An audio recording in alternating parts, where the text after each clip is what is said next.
கர்த்தராகிய கிறிஸ்து இயேசுவின் இனிய நாமத்திலே இன்றைய பரிசுத்த மனமகிழ்ச்சி நாளில் கூடுகைக்கு ஆராதனைக்கு வருகை தந்திருக்கிறதாகிய உங்கள் ஒவ்வொருவரையும் அன்போடு கூட வாழ்த்துகிறேன். கர்த்தர் தாமே உங்கள் ஒவ்வொருவரையும் ஆசீர்வதிப்பாராக. மேட்டூர் அணை காட் ஃபர்ஸ்ட் பேராலயத்தினுடைய திருச்சபையார் உங்கள் ஒவ்வொருவரையும் அன்போடு கூட வாழ்த்துகிறார்கள். தேவனுக்கு மகிமை உண்டாவதாக.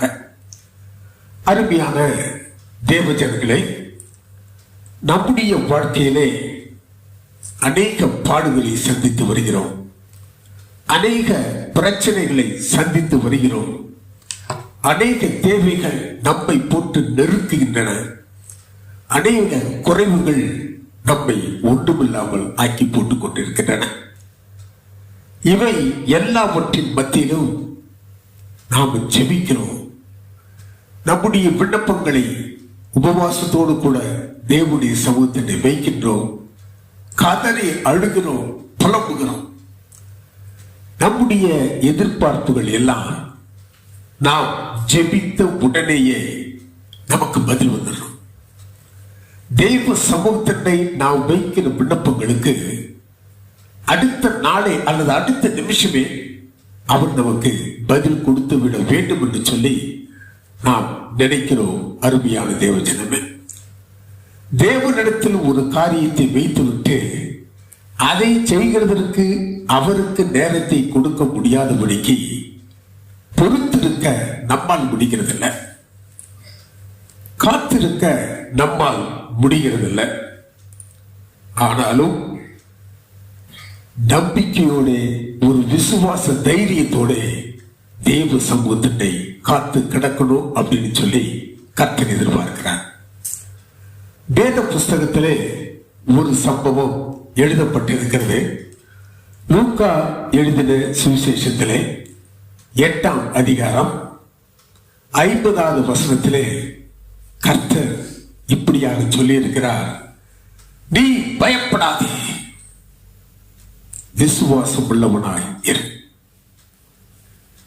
இந்த காரியத்தை கர்த்தர் சொல்லுகிறது யாரை பார்த்து என்று சொன்னால், யவீரு என்கிற ஒரு ஜெப ஆலய தலைவரை பார்த்து. சில வசனங்களுக்கு முன்பதாக அவர் தேவ சமூகத்தை வருகிறான், இயேசுவின் பாதத்தை விடுகிறான், அவரிடத்திலே ஒரு விண்ணப்பத்தை வைக்கிறான். என்னுடைய ஒரே குமாரத்தி 12 வயது உள்ளவள் மரண அவஸ்தைப்பட்டு கொண்டிருக்கிறாள், நீர் என்னுடைய வீட்டிற்கு வந்து அவளை சுஸ்தப்படுத்தும் அப்படின்னு சொல்லி கேட்டுக்கிறான். இயேசு சரி அப்படின்னு சொல்லி அவனுடைய போய் கொண்டிருக்கிறதான். வேதத்தில் சொல்லப்பட்டிருக்கிறது போல ஒரு பெரும்பாலுள்ள ஒரு ஸ்திரீ அந்த கூட்டத்தின் நடுவில் வந்து அவர் அறியாமலேயே அவருடைய வஸ்திரத்தின் ஓரத்தை தொட்டு சுகம் பெற்றுக் கொள்கிறாள். இந்த சம்பவம் அந்த இடத்தில் எழுதப்பட்டிருக்கிறது.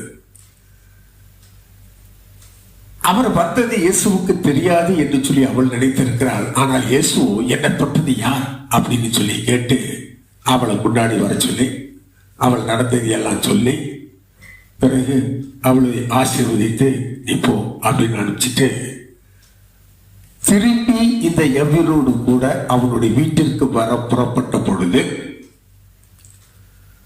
49வது வசனத்திலே லூக்கா எழுதின சுவிசேஷம் 8ஆம் அதிகாரத்தில் அந்த ஜெப ஆலய தலைவருடைய வீட்டிலிருந்து ஒருத்தன் வரான். அவன் வந்து அவன் சொல்லுகிற காரியம் யவீரை பார்த்து, உம்முடைய குமாரத்தி மரிச்சு போயிட்டா, இறந்துட்டா, போதகரை நீர் வருத்தப்படுத்த வேண்டாம், அவர் விட்டுடுங்க. அன்பான தேவஜனங்களே, வேதம் சொல்லுகிறது இந்த வார்த்தையை இயேசு கேட்ட உடனே தான் அந்த யவீரை பார்த்து சொல்லுகிறார், நீ பயப்படாத, விசுவாசம் உள்ளவனாய் இரு.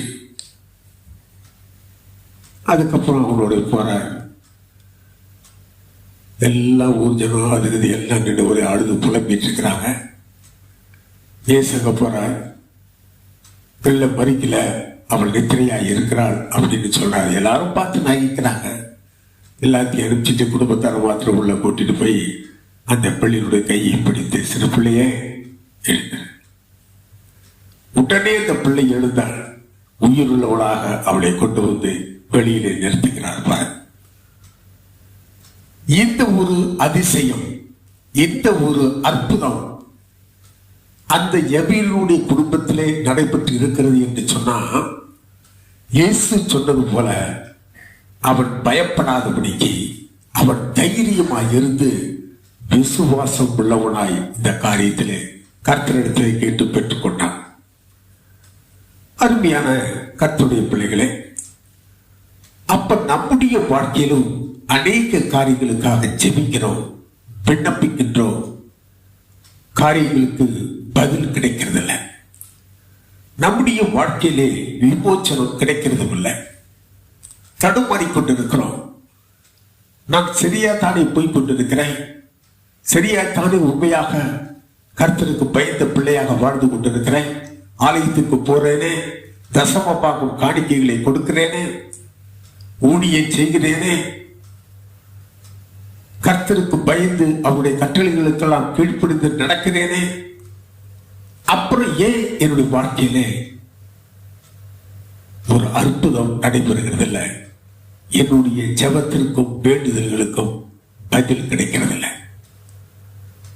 இதை யோசித்து பார்க்கின்ற பொழுது நாம கேட்கிறோம் சரிதான், விண்ணப்பிக்கிறோம் சரிதான், உபவாசிக்கிறோம் சரிதான், தேவனுடைய பாதத்தின் விழுந்து கண்ணீரோடு ஜெபிக்கிறோம் சரிதான். ஆனால் இந்த வேத வசனத்தின்படியாக நம்முடைய வாழ்க்கை விசுவாசம் உள்ள ஒரு வாழ்க்கையாக காணப்படுகிறதா? விசுவாசம் அப்படின்னா என்ன? சாதாரணமாக ஜனங்கள் சொல்லுகிற காரியம், கர்த்தரை முழு மனதோடு நம்புகிற ஒரு காரியம். அதை கடைக சாட்சிகள் சொல்லுவாங்க. நான் வேலை இல்லாமல் இருந்தேன், ஜெபம் பண்ணி விசுவாசத்தோடு காத்திருந்தேன், எனக்கு கர்த்தர் வேலையை கொடுத்தார். நான் பிள்ளை இல்லாத இருந்தேன், இத்தனை வருஷம் எனக்கு குழந்தைகள் இல்லை, கர்த்தரிடத்தில் ஜெபித்து விசுவாசம் உள்ளவனாக இருந்தேன், கர்த்தர் எனக்கு பிள்ளையை கொடுத்தார். என்னுடைய பிள்ளைக்கு திருமணத்துக்கு என்று சொல்லி தெய்வ சமூகத்தில் விழுந்து கிடந்தேன், விசுவாசத்தோடு எதிர்பார்த்து கொண்டிருந்தேன், கர்த்தர் அதை நிறைவேற்றி தந்தார். நல்லதுதான். ஆனால் அதே வேளையிலே கர்த்தருடைய ஜனங்களே, விசுவாசம் உள்ளவனாய் நம்முடைய வாழ்க்கை காணப்படுகிறதா?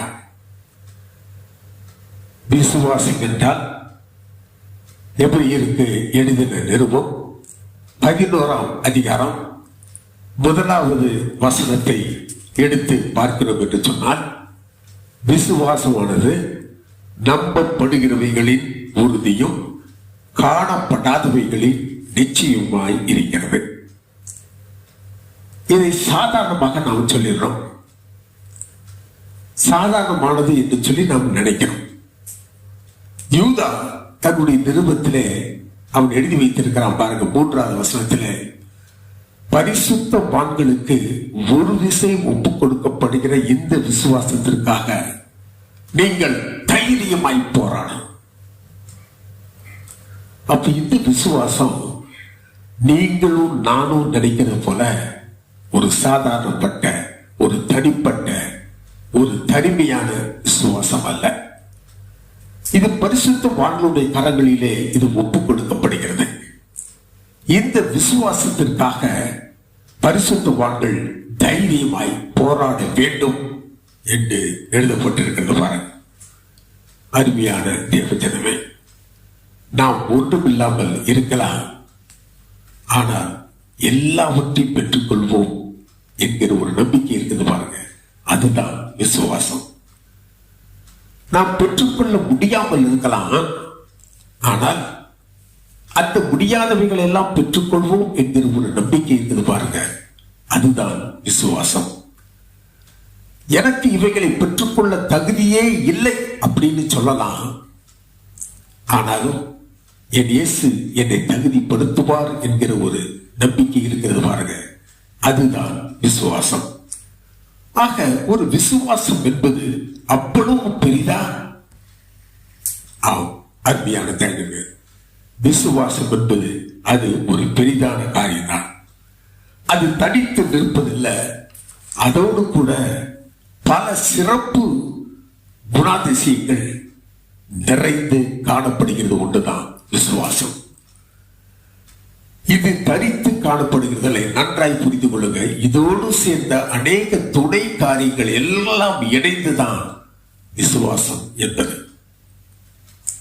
இதற்கு நன்றாய் சொல்ல வேண்டும் என்று சொன்னால், பேதுரு எழுதின 2ஆம் நிருபம் 1ஆம் அதிகாரம் 5 7 வசனங்கள் முடிய வாசிக்கின்ற பொழுது அங்கு இப்படியாக எழுதப்பட்டிருக்கிறது: நீங்கள் அதிக ஜாக்கிரதை உள்ளவர்களாய் விசுவாசத்தோடு தைரியத்தையும், தைரியத்தோட ஞானத்தையும், ஞானத்தோட இச்சை அடக்கத்தையும், இச்சை அடக்கத்தோட பொறுமையையும், பொறுமையோட தேவ பக்தியும், தேவ பக்தியோட சகோதர சிநேகத்தையும், சகோதர சிநேகத்தோட அன்பையும் கூட்டி வழங்குங்கள். விசுவாசத்தோடு கூட தொடர்புடைய மற்ற காரியங்கள் 7 உண்டு. அந்த 7 என்னென்ன? தைரியம், ஞானம், இச்சை அடக்கம், பொறுமை, தேவ பக்தி, சகோதர சிநேகம், அன்பு. இந்த 7 காரியங்களும் விசுவாசத்தோடு கூட சேர்ந்து கொண்டிருந்தா தான் அந்த விசுவாசமானது அது முழு உருப்படுகிறது. பாருங்க, நாம விசுவாசத்தை மாத்திரம் வைத்துக் கொண்டு இதுக்கு நான் ஜெபித்தேன், விசுவாசமா இருந்தேன், கர்த்தர் எனக்கு கொடுத்துட்டார், இது தேவைன்னு நான் ஜெபித்தேன், விசுவாசமா இருந்தேன், கர்த்தர் எனக்கு கொடுத்துட்டார், அந்த ஒரு பாகத்தை மாத்திரம் நாம் எடுத்துக் கொள்கிறோம். ஆனால் விசுவாசமா இரு என்று சொன்னா இந்த 7 காரியங்கள், அந்த 7லும் நாம் உறுதிப்பட்டவர்களாய் இருக்கிறோம் என்று சொன்னா நாம கேட்டுக்கொள்வது எதுவோ அதை நிச்சயம் அவர் நமக்கு கொடுக்க வல்லவராய் இருக்கிறார். முதலாவதாக பார்த்தோம் விசுவாசத்தோடு தைரியம். தைரியத்தை குறித்து சில வாரங்களுக்கு முன்பதாக கர்த்தருடைய ஆவியானவர் நம்மோடு கூட பேசினார். மொத்தத்தில் நமக்கு இருக்க வேண்டிய ஒரே ஒரு தைரியம் என்னவென்று சொன்னால், அப்போஸ்தலனாகிய பவுல் பிலிப்பியருக்கு எழுதின 1ஆம் அதிகாரம் 20வது வசனத்தை எடுத்து வாசிப்பீர்கள் என்று சொன்னால், அவன் இப்படியாய் பவுல் எழுதி வைத்திருக்கிறார்: நான் ஒன்றிலும் வெட்கப்பட்டு போகாமல் எப்பொழுதும் போல எப்பொழுதும் மிகுந்த தைரியத்தோட, அவன் சொல்றான் பாருங்க, ஜீவனால் ஆகிலும் சாவினால் ஆகிலும் கிறிஸ்து என்னுடைய சரீரத்தினாலே மகிமைப்படுவார். தைரியத்தோட சொல்கிறான். அப்ப நம்முடைய வாழ்க்கையில இருக்க வேண்டிய ஒரு தைரியமான ஒரு காரியம் என்னவென்று சொன்னா, கிறிஸ்து இயேசு என்னுடைய சரீரத்தில் நான் வாழ்ந்திருக்கிற போதும் சரி அல்லது நான் மரிக்கின்ற பொழுதும் சரி, அவர் என்னுடைய சரீரத்தினாலே மகிமைப்படணும். அப்ப நம்ம வாழ்ந்தால் இயேசுவுக்கு என்று சொல்லி வாழணும், மரிச்சாலும் இயேசுவுக்கு என்று சொல்லி அந்த ஒரு தைரியத்தோடு நம்முடைய வாழ்க்கை இருக்கும் என்று சொன்னால், அருமையான தேவ ஜனமே, நாம் கேட்டுக்கொள்கிற எல்லாவற்றையும் நிச்சயமாய் பெற்றுக்கொள்ள முடியும். அடுத்தது இரண்டாவதாக பார்க்கின்ற பொழுது ஞானம். ஞானம் என்று சொன்னால் சாதாரணமாக மனுஷனுடைய புத்திக்கு கிடைக்கிற ஒரு விளக்கம் என்னன்னா, அவனுடைய அறிவின் மேன்மை, கர்த்தர் கொடுக்கிற ஞானம், புத்தியின் மேன்மை, பரிசுத்தரின் அறிவு, அந்த ஞானம், அந்த ஞானம் சிறந்தது, அந்த ஞானம் முக்கியமானது. ஆனால் வேதம் ஞானத்தை குறித்து என்ன சொல்லுகிறது என்று சொன்னார், உபாகம புஸ்தகம் 4ஆம் அதிகாரம் 5, 6 2 வசனங்களை எடுத்து வாசிக்கின்ற பொழுது, அப்பொழுது கர்த்தருடைய தாசன் சொல்றான் பாருங்க, நான் கொடுத்த கர்த்தருடைய கட்டளைகளை கை கொண்டு அதன்படி நீங்கள் நடவுங்கள், இதுவே உங்களுக்கு மற்றவர்களின் கண்களுக்கு முன்பதாக ஞானமாய் இருப்பதாக. அப்ப ஞானம் அப்படின்னு சொன்னா கர்த்தர் நமக்கு எழுதி கொடுத்திருக்கிற அவருடைய கற்பனைகளின் படி நடக்கிறது தான். வேதம் என்ன சொல்லி இருக்கிறதோ அவற்றிற்கு அப்படியே கீழ்ப்படிந்து நடக்கிறது தான் ஞானம். பாருங்க, ஒரு குடும்பம் அவர்களுடைய வீட்டிற்கு வந்த கர்த்தருடைய ஊழியக்காரர்களிடத்துல அநேக காரியங்களை தர்க்கம் பண்ணியிருக்காங்க. அப்ப அவர் சொல்லியிருக்கிறாரு, வேதத்திலிருந்து அநேக வசனங்களை எடுத்து அந்த ஊழியக்காரர் அவர்களுக்கு தெளிவுபடுத்தி விளக்கியிருக்கிறார். அப்போ அந்த குடும்பத்தின் தலைவர் அவர் சொன்ன காரியம் என்ன அப்படின்னா, இந்த வசனங்களுக்கெல்லாம் என்னால் கீழ்ப்படிய முடியாது, இதெல்லாம் எங்களுக்கு ஒத்து வராதுங்க, இதையெல்லாம் கர்த்தர் பார்க்க மாட்டாருங்க. அவருக்கு எந்தெந்த வசனங்கள் எல்லாம் பிடிக்குமோ அந்த வசனங்களுக்கு மாத்திரம் அவர் கீழ்ப்படுத்தி நடந்திருக்கிறார். என்ன சொல்லியும் கேட்காத அந்த குடும்ப தலைவனுக்கு இந்த ஊழியக்காரர் கடைசியாக ஒரு காரியத்தை சொல்லிட்டு போனாரு. சரி பிரதர், நீங்க வேத புஸ்தகத்தை கையில் எடுத்து வச்சுட்டு ஆரம்பத்திலிருந்து கடைசி கொண்டு நீங்க வாசிங்க.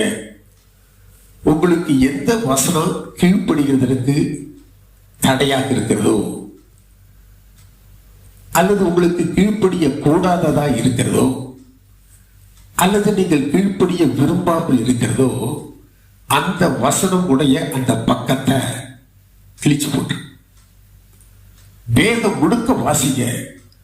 உங்களால் கீழ்ப்படிய முடியாத வசனங்கள் இருக்கிற அந்த பக்கங்களை எரிஞ்சிருங்க. மீதி கீழ்ப்படிய முடிகிற வசனங்களை விட்டு வைத்துக் கொண்டு நீங்க உங்க வீட்டுல வாசிச்சு ஜெபம் பண்ணிட்டு இருக்க. அவர் அசந்து போய்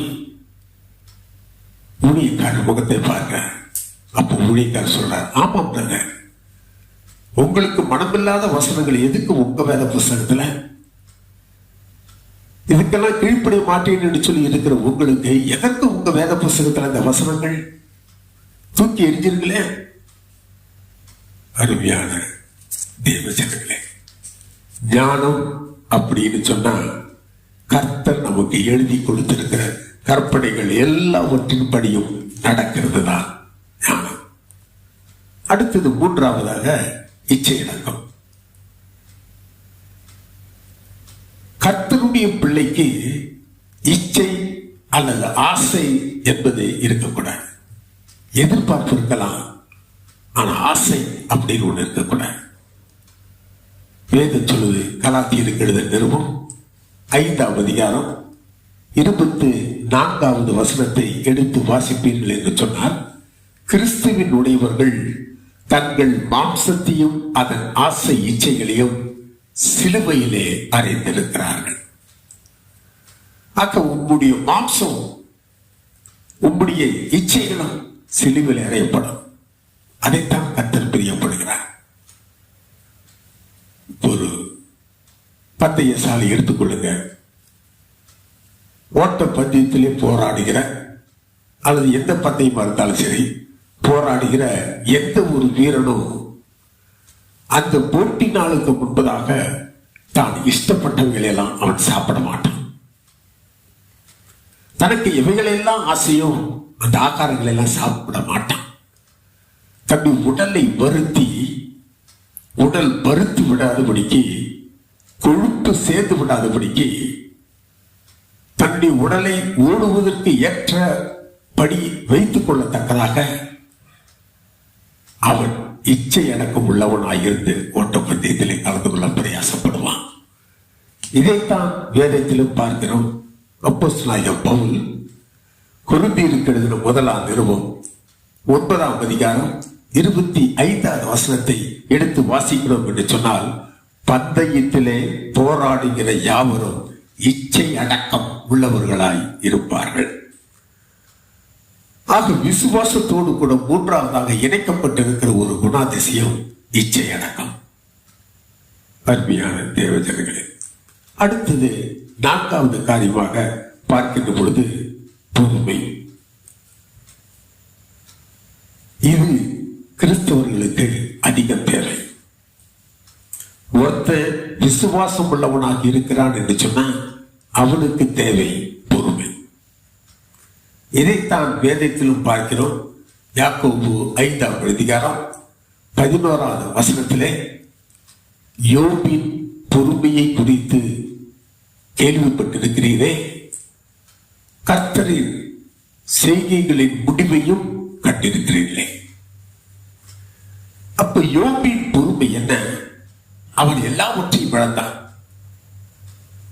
தன்னுடைய சுகத்தை இழந்தான், சொத்து சுகங்களை இழந்தான், சரீர சுகத்தை இழந்தான், பிள்ளைகளை இழந்தான், வேலைக்காரிகள் அவருடைய அன்பினை இழந்தான், நண்பர்களை இழந்தான், தன்னுடைய மனைவியின் சுவாசமும் அவனுக்கு வேறுபட்டது. ஆனாலும் கூட என் மீட்பர் உயிரோடு கூட இருக்கிறார். அந்நிய கண்களினாலே அல்ல, என்னுடைய சொந்த கண்களினாலே நான் அவரை காண்பேன். அந்த ஒரு நம்பிக்கையில, அந்த ஒரு நிச்சயத்தில இன்னும் எனக்கு வருகிறது வரட்டும், அவர் என்னை கொன்று போட்டாலும் அவர் மீதுதான் நான் நம்பிக்கையாய் இருப்பேன் என்று சொல்லி பொறுமையாய் என்னுடைய வாழ்க்கையை ஓடி முடிந்தது. அந்த பொறுமைதான் எனக்கு இருந்தாலும் சரி, இல்லை என்று சொன்னாலும் சரி, எனக்கு வந்தாலும் சரி, வரவில்லை என்று சொன்னாலும் சரி, என்னுடைய வழக்கை கர்த்தர் தீர்த்தாலும் சரி, தீர்க்கலனாலும் சரி, எனக்கு குறிச்சிருக்கிறதை கர்த்தர் நிறைவேற்றுவார். அவரிடத்தில் இருக்கிறதை நான் மறைக்க மாட்டேன். எனக்கு வருகிறது வரட்டும் என்று சொல்லி பொறுமையாய் காத்திருந்தான். அந்த பொறுமை நம்முடைய வாழ்க்கையிலே வருகிறது இல்லை. ஆத்திரப்படுகிறோம், அவசரப்படுகிறோம், உடனே வந்துடணும், உடனே நடந்துடணும். ஒருத்தர் நமக்கு விரோதமா எழுதி நின்றுட்டான் அப்படின்னா நாம பட்ட ஜபம் அடுத்த நாளே அவன் ஒன்றுமில்லாமல் ஆயிடும். இதைத்தான் நாம் எதிர்பார்த்து கொண்டிருக்கிறோம். ஆனால் அருமையான தேவ ஜனமே, விசுவாசத்தோடு தொடர்புடைய பல 7 காரியங்களில் ஒரு காரியம் பொறுமை. அடுத்தது 5வது காரியமாக நாம் பார்க்கின்ற பொழுது தேவ பக்தி. தேவ பக்தி அப்படின்னு சொன்னா நாம சாதாரணமாக நினைக்கிறது அவரை தேடணும், அவர் சமூகத்தின் அதிகாலையிலேயே விழுந்திருக்கும், மணிக்கணக்கிலே ஜெபிக்கணும், வேதத்தை வாசிக்கணும், ஊழியம் செய்யணும், கர்த்தருக்கு பரிசுத்தமா வாழணும், நம்முடைய வாயில எந்த ஒரு கெட்ட வார்த்தை வந்துடக்கூடாது, நம்முடைய சரீரத்தினால எந்த ஒரு பாவமும் செஞ்சிடக்கூடாது, கர்த்தருக்கு பயந்து உண்மையாய் வாழணும். வாசம்தான் இவைகளெல்லாம் ஒருவன் செய்து தன்னுடைய வாழ்க்கையிலே வாழ்கிறான் என்று சொன்னால் அவன் தேவ பக்தி உள்ள மனுஷன். ஆனால் வேதம் தேவ பக்தி என்று எதை குறிப்பிடுகிறது என்று சொன்னால், அப்போஸ்தலனாகிய பவுல் தீமோத்தேயுக்கு எழுதின 1ஆம் நிருபம் 16வது வசனத்தை எடுத்து வாசிப்பீர்கள் என்று சொன்னால், தேவ பக்திக்குரிய ரகசியமானது அது மகா மேன்மை உள்ளது. தேவன் மாம்சத்திலே வெளிப்பட்டார், ஆவியிலே நீதி உள்ளவர் என்று விளக்கப்பட்டார், தேவ தூதர்களால் காணப்பட்டார், புறஜாதிகளிடத்தில் பிரசங்கிக்கப்பட்டார், உலகத்திலே விசுவாசிக்கப்பட்டார், மகிமையிலே ஏறெடுத்துக் கொள்ளப்பட்டார். நம்முடைய தேவன் நமக்காக இந்த பூலோகத்திலே மாம்சத்திலே வெளிப்பட்டார், நமக்காக அடிக்கப்பட்டார், நமக்காக நொறுக்கப்பட்டார், நமக்காக சிலுவையிலே அறையப்பட்டார், அவமானப்படுத்தப்பட்டார், நமக்காக தன்னுடைய ஜீவனை கொடுத்தார், மரித்தார், அடக்கம் பண்ணப்பட்டார். 3ஆம் நாளிலே பிதாவாகிய தேவன் அவரை உயிரோடு கூட எழுப்பினார். இன்றும் அவர் உயிரோடு கூட இருக்கிறார். ஆக தேவனுடைய காரியங்களை, கிறிஸ்து இயேசுவுடைய இப்பேற்பட்ட அவருடைய ரகசிய காரியங்களை விசுவாசிக்கிறது தான். அந்த விசுவாசத்தை மற்ற ஜனங்கள் அறிந்து கொள்ளும்படியாக அவைகளை மற்றவர்களிடத்திலே அறிக்கையிடுகிறதா. நம்முடைய தேவனாகிய கர்த்தரிடத்திலும் நீர் எனக்காக வெளிப்பட்டீர், நீர் எனக்காக அடிக்கப்பட்டீர், நீர் எனக்காக அறையப்பட்டீர், நீர் எனக்காக சிலுவையை தூக்கினீர், நீர் எனக்காக அதே சிலுவையிலே அறையப்பட்டீர், எனக்காக நீர் மரித்தீர், எனக்காக நீர் அடக்கம் பண்ணப்பட்டீர், எனக்காக நீர் 3ஆம் நாளிலே உயிரோடு கூட எழுந்தேன். இந்த நம்பிக்கையின் விசுவாசத்தை ஒவ்வொரு நாளும் தேவனுடைய சமூகத்தை அறிக்கையிட்டு கதரை அழுது அவருடைய பாதங்களை கண்ணீரினால் நினைத்து, நீரே என்னுடைய தேவன், நீரே என்னுடைய சொந்த தேவன், எனக்காக வந்து என்னை மீட்டுக் கொண்டவன் நீர்தான் என்று சொல்லி அறிக்கையிடுகிறது தான் வேதத்தின்படி தேவ பக்திக்கு உரிய ரகசியம். அருமையான தேவ ஜனங்களே, அடுத்ததாக 6வது காரியத்தை பார்க்கின்ற பொழுது சகோதர சிநேகம். இன்று அந்த சகோதர சிநேகம் கிறிஸ்துவ மக்களிடையே அதிகமாய் குறைந்து அது காணப்படுகிறது. சகோதர சிநேகம் எனப்படுவது வேதத்தில் பார்க்கின்ற பொழுது 1 யோவான் 3ஆம் அதிகாரம் 16வது வசனத்திலே சகோதரருக்காக ஜீவனை கொடுக்கிறது தான் நாம கொடுக்கிற அன்பு.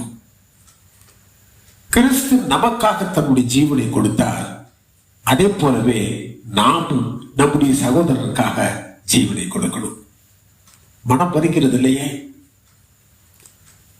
நம்முடைய ஜீவனை நம்முடைய சகோதரர்களுக்காக கொடுப்பதற்கு நமக்கு மனம் வருகிறது இல்லையே?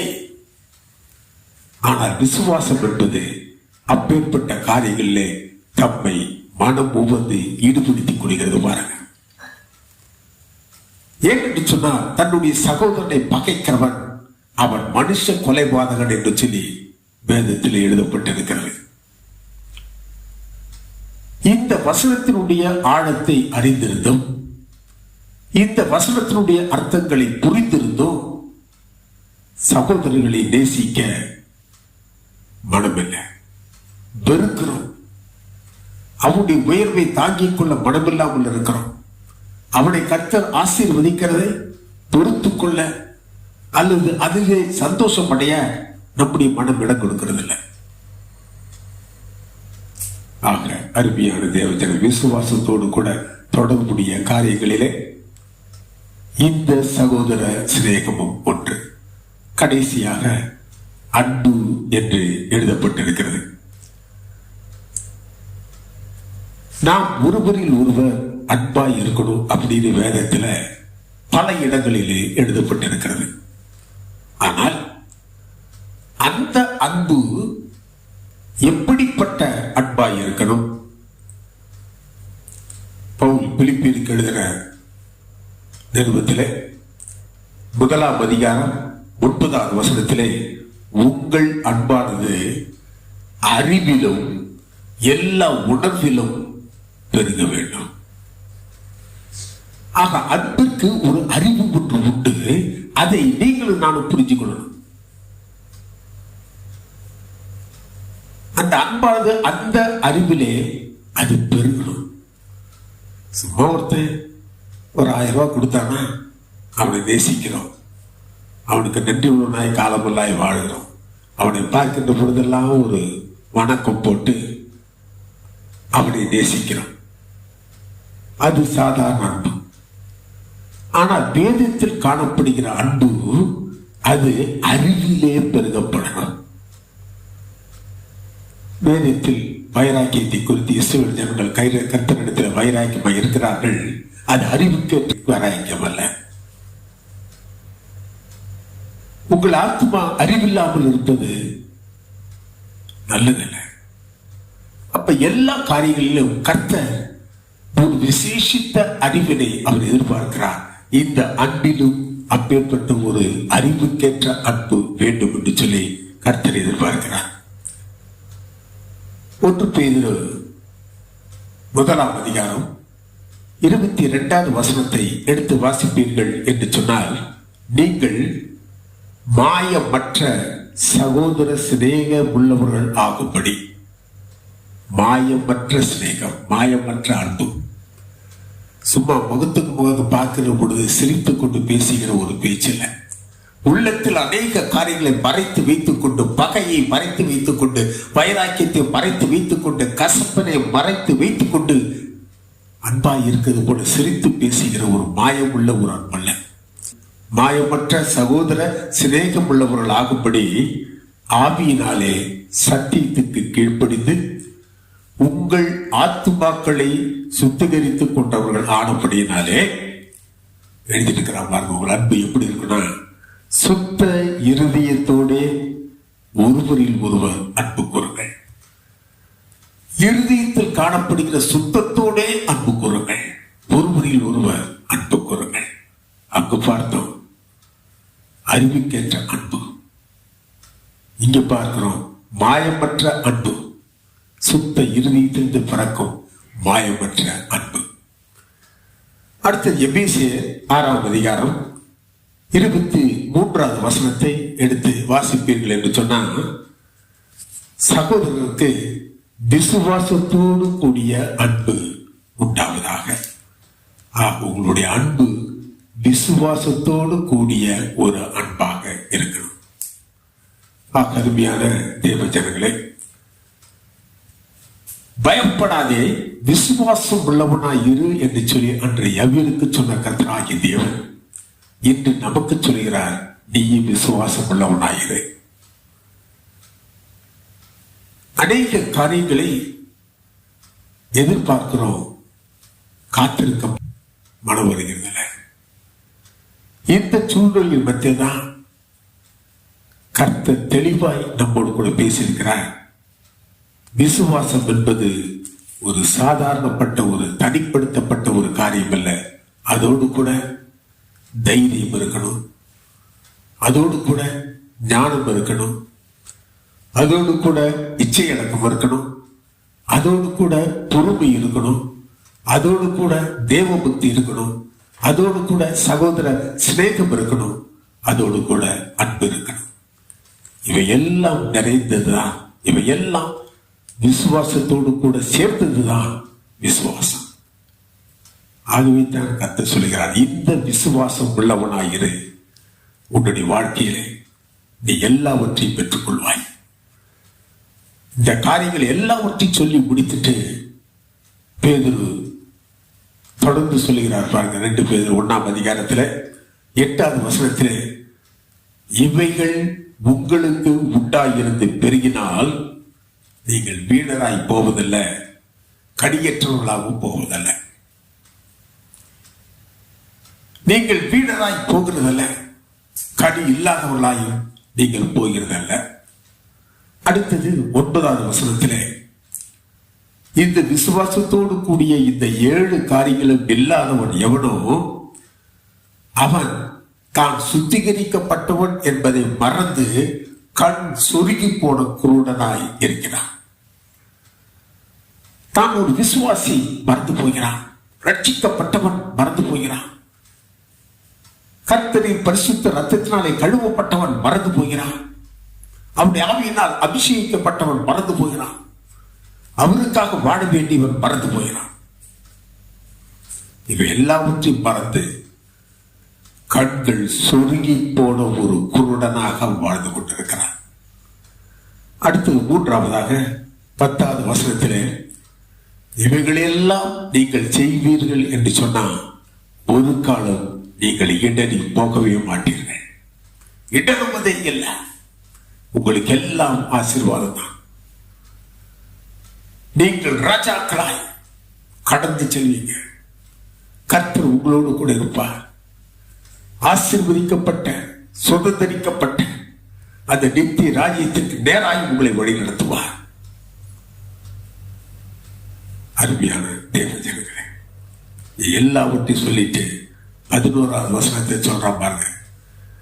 இந்தபடியாக நித்திய ராஜ்யத்திற்கு உட்படும் பிரவேசம் உங்களுக்கு கொடுக்கப்படும். இவைகளை செய்தாதான் இந்த விசுவாசம், இந்த விசுவாசத்தோடு கூடிய 7 காரியங்களை நீங்கள் செய்தால்தான் நித்திய ராஜ்யத்துக்கு உட்பிரவேசிக்க முடியும். ஆக அருமையான தேவ ஜனமே, கர்த்தர் எதிர்பார்க்கிற நாமும் விசுவாசம் உள்ளவர்களாய் என்னோட வாழ்க்கையிலே வாழ்ந்து காண்பிப்போம். இந்த விசுவாசத்தோடு கூடிய இந்த 7 காரியங்களும் நம்முடைய வாழ்க்கையில இருந்தா நிச்சயம் நாம் வீணராகி போக மாட்டோம். நிச்சயமாய் நமக்கு கர்த்தர் தம்முடைய அளவற்ற கிருபைகளை தந்து இடறி போகாதபடிக்கு நம்மை நடத்துவார். நிச்சயமாய் நித்திய ராஜ்யத்துக்கு உட்படும் பிரவேசம் நமக்கு அளிக்கப்படும். ஆக பயப்படாதபடிக்கு விசுவாசம் உள்ளவர்களாய் இருப்போம். கர்த்தர் நிச்சயமாய் நம்மை ஒரு வழி நடத்தி ஒரு ஆசீர்வாதமான இடத்திற்கு நேராக நம்மை அழைத்துச் செல்வார். கர்த்தர் தாமே உங்கள் ஒவ்வொருவரையும் ஆசீர்வதிப்பாராக. கண்களை மூடலாம், நாம் ஜெபிக்கலாம். எங்கள் அன்பின் ஆண்டவரே, மகா பரிசுத்தம் உள்ள எங்கள் நல்ல தெய்வமே, இந்த நல்ல வேலைக்காய் உமக்கு நாங்கள் நன்றி செலுத்துகிறோம்ப்பா. அன்று ஜெப ஆலய தலைவனாகிய யவீருக்கு நீர் சொன்னீர், அவனுடைய பிள்ளை மறிச்சு போச்சு அப்படிங்கிற ஒரு செய்தி வந்த பிறகு நீ பயப்படாத, விசுவாசம் உள்ளவனாய் இரு என்று சொல்லி அவனை அழைத்து சென்று அந்த பிள்ளை மறிக்கல, நித்திரையா இருக்கிறாள் என்று சொல்லி கையை பிடித்து தூக்கி நிறுத்தினீரே. அப்பேற்பட்ட செய்கைகளின் முடிவு எங்களுடைய வாழ்க்கையிலும் நாங்கள் எதிர்பார்க்கிறோம். நாங்களும் விசுவாசம் உள்ளவர்களாய் வாழத்தக்கதாக உம்முடைய கண்களின் ஓரத்திலே எங்களுக்கு தயை காண்பித்தரும். இந்த விசுவாசத்திற்காக நாங்கள் தைரியமாய் போராடணும் அப்படின்னு சொல்லி நீ எழுதி கொடுத்திருக்கிறீரே, உமக்கு ஸ்தோத்திரம். இந்த விசுவாசம் ஒரு தனிப்பட்டது அல்ல என்று சொல்லி இன்று நாங்கள் அறிந்து கொண்டோம் அப்பா.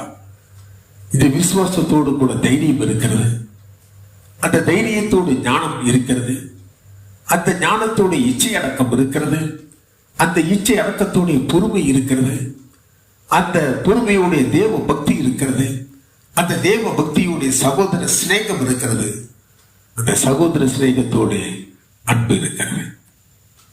இவைகளையெல்லாம் செய்தால்தான், இவைகளின்படியெல்லாம் நாங்கள் நடந்தால்தான் எங்களை நித்திய ராஜ்யத்திற்கு உட்படும் பிரவேசத்தில் கொண்டு செல்வீர் என்று சொல்லி உண்மை நாங்கள் நம்புகிறோமானவரே. அப்பேற்பட்ட கிருபைகளை எங்கள் ஒவ்வொருவருக்கும், இந்த சத்தத்தை கேட்டுக்கொண்டிருக்கிற அன்பான பிள்ளைகள் ஒவ்வொருவருக்கும் நீர் கொடுத்து உங்களுடைய ராஜ்யத்துக்கு நேராய் வழி நடத்த உங்களுக்கு ஜெபிக்கிறோம். அப்படியே செய்வீராக, ஆசீர்வதிப்பீராக.